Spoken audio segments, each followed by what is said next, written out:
So ayun, bali palit tayo ng bearing. Yung na-encounter natin. Pero marami na rin tayo na-encounter na ganito na yung palit tayo ng bearing tapos maluwag na yung pinaka-rotor niya. Yung shafting ng rotor niya. Katulad dito, ayun, maluwag. Pati na ito maluwag na. So ganito lang gawin nyo kung sakaling, kasi ito palitanan talaga ng buong rotor. Pinaka-shafting. So ganito lang gawin. Bali ito, gagawin na lang natin ng paraan to para sumikip.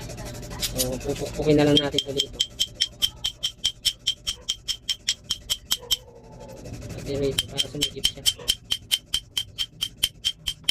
Kasi wala nang ano tayo dito. Para kundi ganito na lang talaga. Sasapinan din natin yan ng kung ano-ano, wala rin. So lumaga sa ano pa rin yan. Ito kahit pa paano sisikip. Wala naman tayong pamalit ito. Makakabili ka nito.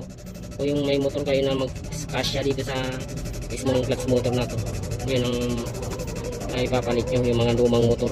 Pero pag mga bibili kayo ng mga ganito, wala, isang buo talaga. Ayun yung motor na pinalitan natin ng bearing, ginawa natin ng paraan. Kasi maluwag na yung pinaka-shafting niya, yun ang ginawa natin paraan.